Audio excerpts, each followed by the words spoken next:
Pernahkah kamu melihat seseorang yang hidupnya biasa saja, tiba-tiba berubah drastis tanpa sebab yang jelas?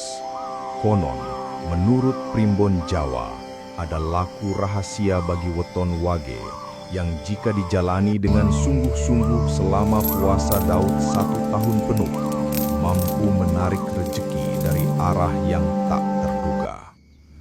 Ngeri bukan karena mistisnya, tapi karena hasilnya sering di luar logika. Banyak yang mencoba, sedikit yang sanggup bertahan, dan yang berhasil, hidupnya tak pernah sama lagi. Assalamualaikum warahmatullahi wabarakatuh.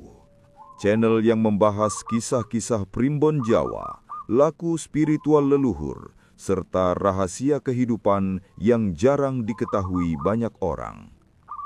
Pada video kali ini, kita akan membahas sebuah kisah yang dipercaya turun-temurun, berjudul Ngeri Tapi Nyata. Weton wage puasa Daud 1 tahun, rejeki mengalir dari arah tak terduga.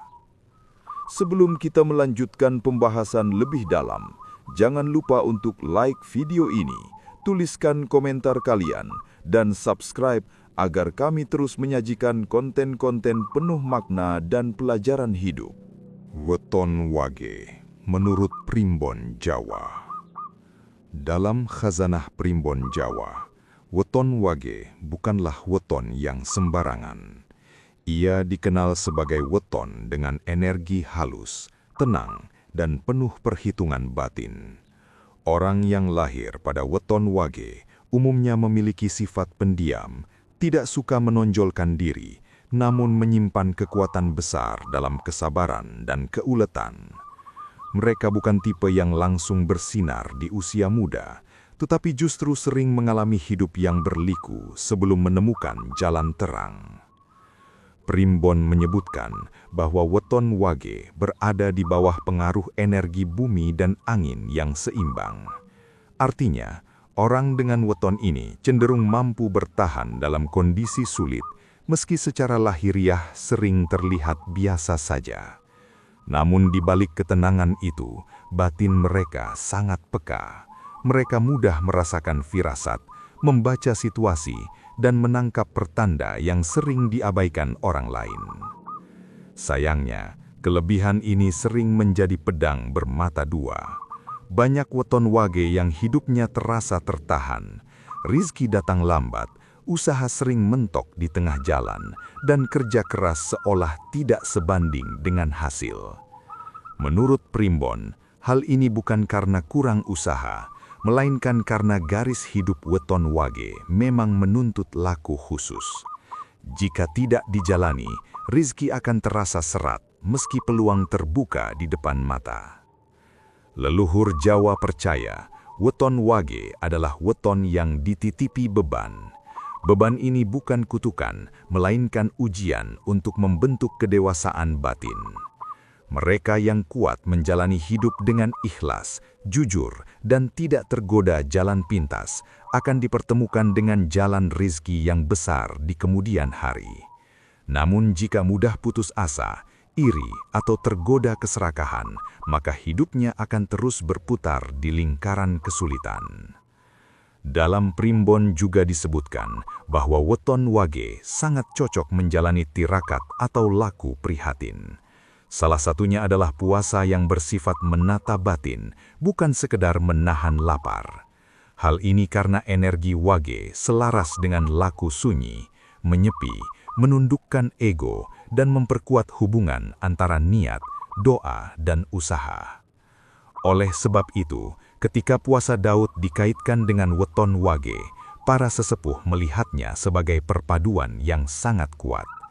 Puasa Daud diyakini mampu membuka simpul yang selama ini mengikat rizki weton wage. Namun sebelum sampai ke tahap itu, Primbon mengingatkan, ujian akan datang lebih dulu sebagai penyaring antara mereka yang sungguh-sungguh dan mereka yang hanya berharap hasil instan. Bab ini menjadi dasar penting untuk memahami satu hal, bahwa weton wage bukan ditakdirkan miskin, melainkan ditakdirkan naik kelas melalui proses. Dan proses itulah yang akan kita bahas lebih dalam pada bab-bab selanjutnya. Puasa Daud, laku berat yang tidak main-main.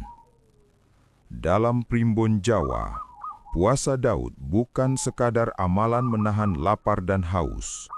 Ia dipandang sebagai laku batin tingkat tinggi yang hanya dianjurkan bagi mereka yang sudah siap secara mental, niat, dan kesungguhan. Polanya sederhana namun berat. Sehari berpuasa, sehari berbuka. Dilakukan terus-menerus tanpa putus. Justru disitulah letak ujiannya. Bukan pada rumitnya aturan, melainkan pada konsistensi dan keteguhan hati. Leluhur Jawa meyakini bahwa puasa Daud adalah tirakat untuk menyeimbangkan nafsu lahir dan batin.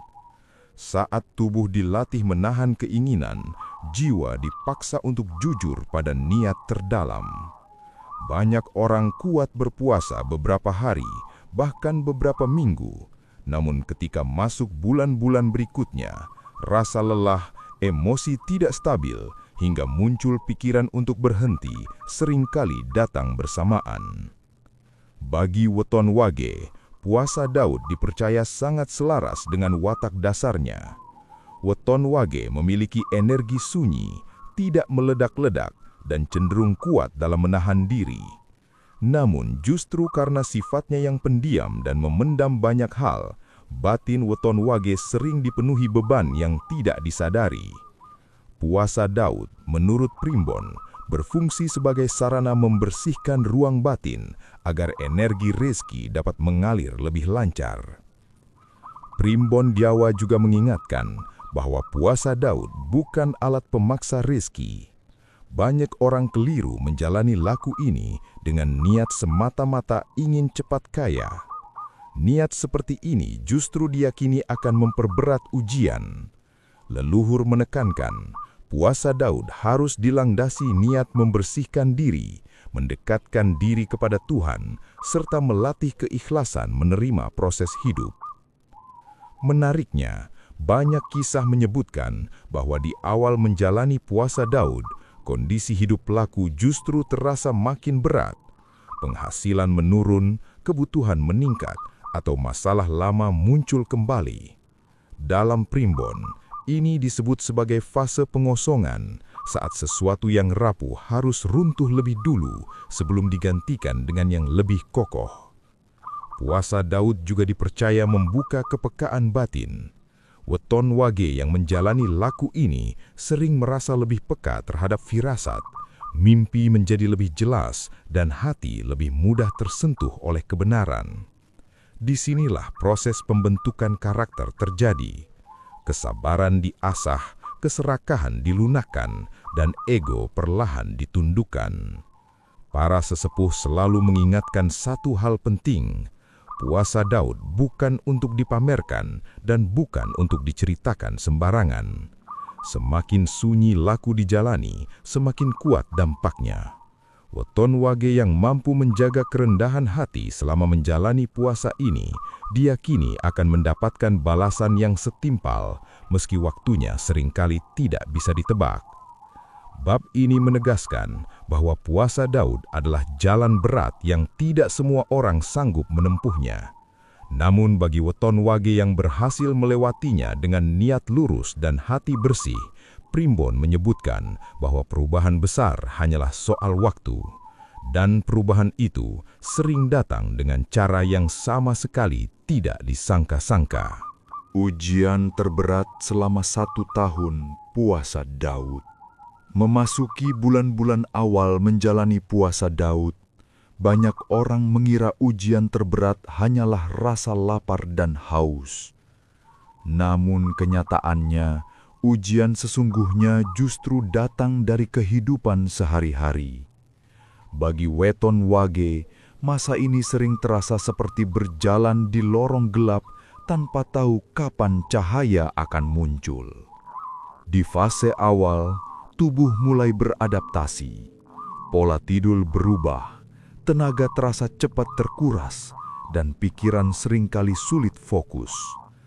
Namun anehnya, justru saat fisik melemah, ujian hidup mulai berdatangan satu persatu.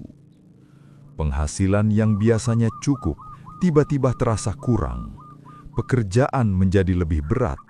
Hubungan dengan orang sekitar mulai diuji oleh kesalahpahaman kecil yang membesar. Memasuki pertengahan tahun, ujian bergeser ke arah batin. Perasaan ragu mulai muncul. Apakah jalan ini benar?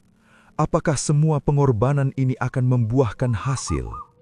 Pertanyaan-pertanyaan itu datang tanpa diundang, terutama saat kondisi hidup terasa stagnan. Di titik inilah, banyak orang berhenti karena yang diuji bukan lagi kekuatan tubuh, melainkan keteguhan hati. Bagi sebagian weton wage, fase ini ditandai dengan mimpi-mimpi yang terasa sangat nyata. Ada yang bermimpi berjalan sendirian di jalan panjang, ada pula yang bermimpi kehilangan sesuatu yang berharga. Semua itu sering meninggalkan kesan mendalam setelah bangun tidur. Hati menjadi lebih sensitif, mudah tersentuh, bahkan terkadang muncul rasa sedih tanpa sebab yang jelas. Ujian juga bisa datang dari lingkungan terdekat. Ada yang mulai meremehkan, ada yang menyarankan untuk berhenti karena dianggap menyiksa diri. Tidak sedikit pula yang diuji lewat godaan, ajakan untuk melanggar puasa, peluang instan yang menggiurkan, atau jalan pintas yang tampak mudah. Disinilah pilihan harus diambil, bertahan atau menyerah. Menjelang bulan-bulan akhir, ujian biasanya terasa semakin sunyi. Tidak ada lagi gejolak besar, tetapi justru muncul keheningan yang menakutkan. Hidup terasa datar, tanpa tanda-tanda perubahan. Banyak yang mengira inilah tanda kegagalan, padahal justru di fase ini, seseorang sedang ditempa untuk tidak menggantungkan harapan pada hasil, melainkan pada ketulusan proses. Menariknya, mereka yang mampu bertahan hingga titik ini sering merasakan perubahan dalam dirinya. Emosi lebih terkendali, pikiran lebih jernih, dan keputusan hidup terasa lebih mantap. Walau kondisi luar belum berubah drastis, batin mulai terasa kokoh, seolah ada kekuatan baru yang tumbuh perlahan, tanpa suara. Bab ini menunjukkan bahwa 1 tahun puasa Daud bukan sekedar ujian fisik, melainkan perjalanan panjang melawan ego, rasa takut, dan keinginan untuk menyerah.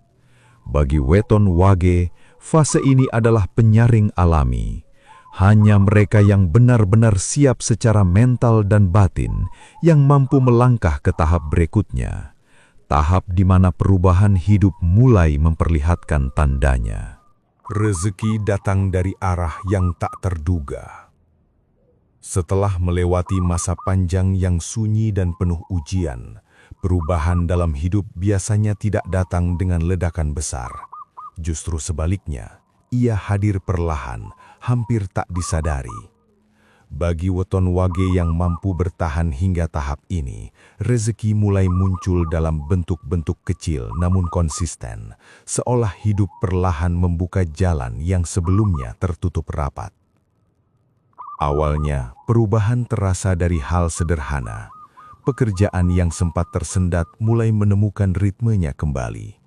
Orang-orang yang dulu sulit diajak bekerja sama tiba-tiba menjadi lebih terbuka. Kesempatan yang selama ini terasa jauh mendadak muncul lewat pertemuan singkat atau obrolan ringan yang tak direncanakan. Tidak jarang, rezeki datang dari orang lama yang sebelumnya sudah lama hilang kabar. Yang menarik, rezeki pada fase ini jarang datang lewat jalan yang diincar sejak awal. Banyak yang justru mendapatkan peluang dari bidang yang tidak pernah terpikirkan sebelumnya. Ada yang ditawari usaha kecil, ada yang mendapat kepercayaan mengelola sesuatu, bahkan ada pula yang tiba-tiba dipercaya memegang tanggung jawab besar. semua terjadi tanpa paksaan, seolah mengalir begitu saja. Perubahan juga terasa dalam cara mengambil keputusan. Jika sebelumnya ragu dan bimbang, kini langkah terasa lebih mantap. Keputusan yang diambil tidak lagi terburu-buru, namun tepat sasaran. Kesalahan yang dulu sering terulang perlahan menghilang, seakan pengalaman pahit selama masa ujian menjadi bekal yang sangat berharga. Di titik ini, banyak orang menyadari satu hal penting. Rezeki tidak selalu berbentuk uang.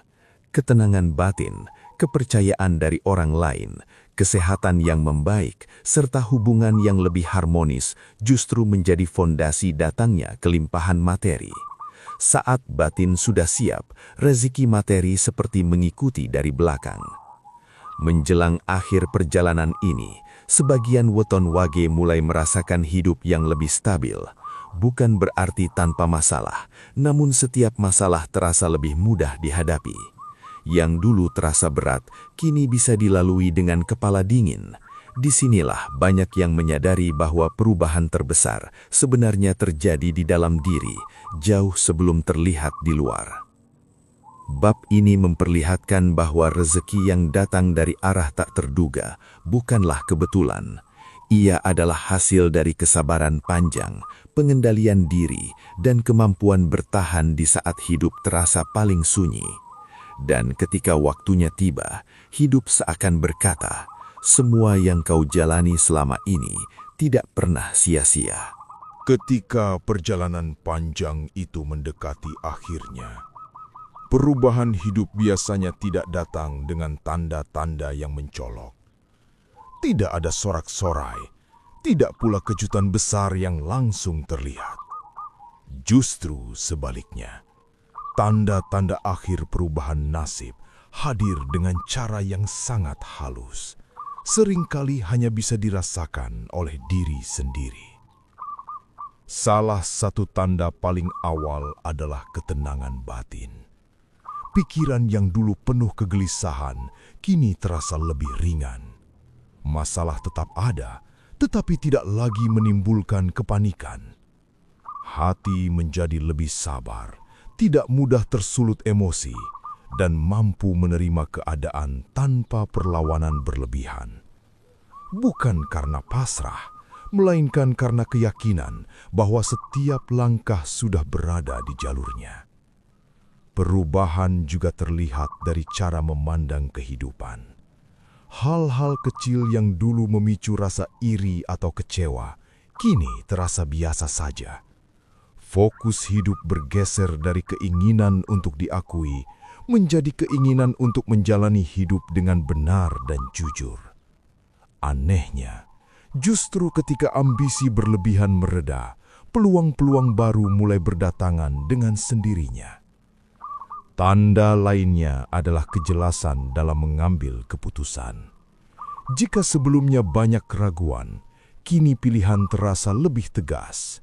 Intuisi bekerja lebih tajam, bukan dalam bentuk bisikan mistis, melainkan kepekaan membaca situasi. Keputusan yang diambil jarang disesali, karena didasari pertimbangan yang matang dan hati yang tenang. Hubungan dengan orang sekitar pun ikut berubah. Lingkaran pergaulan menjadi lebih sempit, tetapi lebih sehat. Orang-orang yang hadir membawa energi positif, sementara hubungan yang penuh drama perlahan menjauh dengan sendirinya. Tidak ada konflik besar, hanya jarak yang terbentuk secara alami. Dan disitulah kedamaian mulai tumbuh. Dalam urusan rezeki, tanda akhirnya bukan selalu kekayaan mendadak, melainkan stabilitas. Penghasilan terasa cukup, kebutuhan terpenuhi, dan ada ruang untuk berbagi. Tidak lagi dikejar rasa takut kekurangan seperti sebelumnya. Hidup berjalan lebih tertata, seolah setiap bagian menemukan porsinya masing-masing.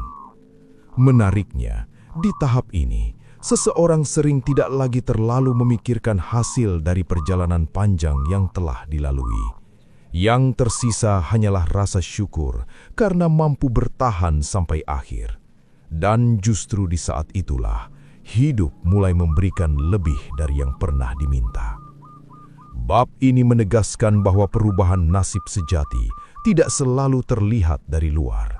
Ia tercermin dari kedewasaan sikap, ketenangan hati, dan kemampuan menikmati hidup apa adanya. Ketika semua itu sudah tercapai, maka apapun yang datang setelahnya bukan lagi beban, melainkan anugerah yang bisa dijaga dan disyukuri. Kisah ini mengajarkan bahwa kekayaan sejati tidak selalu diawali dengan kemewahan, melainkan dengan kesabaran dan pengendalian diri.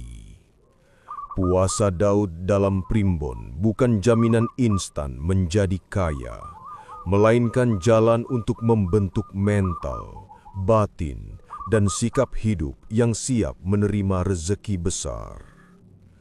Leluhur Jawa selalu menekankan, rezeki akan datang kepada mereka yang mampu menghormati proses, tidak serakah, dan tetap rendah hati saat hidup mulai berubah. Itulah kisah ngeri tapi nyata. Weton wage puasa Daud 1 tahun, rezeki mengalir dari arah tak terduga menurut Primbon Jawa. Jika kamu merasa kisah ini relate dengan hidupmu, tulis di kolom komentar. Jangan lupa like untuk dukung channel ini, subscribe Eyang Yasa Channel, dan bagikan agar semakin banyak yang tercerahkan. Sampai jumpa di kisah Primbon berikutnya. Wassalamualaikum warahmatullahi wabarakatuh.